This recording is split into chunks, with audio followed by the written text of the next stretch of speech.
एक छोटे से गांव में एक लड़का रहता था जिसका नाम रोहन था। रोहन बहुत ही प्यारा और समझदार था, लेकिन वह हमेशा उदास रहता था। उसकी माँ ने एक दिन पूछा, रोहन, तुम हमेशा उदास क्यों रहते हो? रोहन ने जवाब दिया, माँ, मुझे नहीं पता कि खुशी क्या है और कहाँ मिलती है। रोहन की माँ ने उसे समझाया कि खुशी को खोजने के लिए उसे अपने दिल की सुननी चाहिए और अपने आसपास की दुनिया को देखना चाहिए। रोहन ने तय किया कि वह खुशी की खोज में निकलेगा। वह अपनी यात्रा पर निकल पड़ा। रास्ते में उसने बहुत सारे लोगों से मुलाकात की। सबसे पहले उसने एक किसान से पूछा, किसान चाचा, क्या आप जानते हैं कि खुशी कहाँ मिलती है? किसान ने मुस्कुराते हुए कहा, खुशी मेहनत और सच्चाई में मिलती है। जब मैं अपने दुख खेतों में काम करता हूँ और फसल अच्छी होती है, तब मुझे खुशी मिलती है। आगे चलकर रोहन एक जंगल में पहुँचा। वहाँ उसने एक हिरन से पूछा, हिरन भाई, क्या आप जानते हैं कि खुशी कहाँ मिलती है? हिरन ने कहा, खुशी मित्रता में मिलती है। जब हम अपने मित्रों के साथ होते हैं, खेलते हैं और मस्ती करते हैं, तब हमें खुशी मिलती है। रोहन ने सोचा कि उसे भी अपने दोस्तों के साथ समय बिताना चाहिए।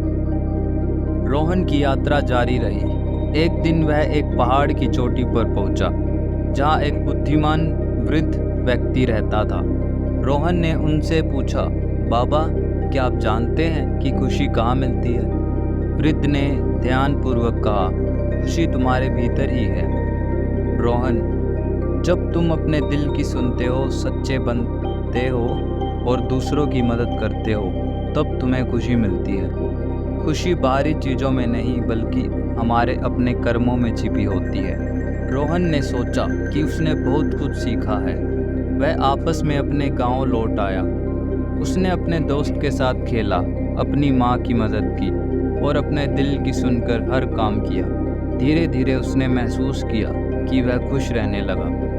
रोहन को अंततः समझ में आया कि खुशी बाहर की चीज़ों में नहीं, बल्कि उसके अपने दिल में ही होती थी। उसने अपने अनुभव से सीखा कि सच्चाई, मेहनत, मित्रता और अच्छे कर्मों में ही असली खुशी छिपी होती है। रोहन ने अपनी माँ से कहा, माँ, अब मुझे पता चल गया है कि खुशी क्या है।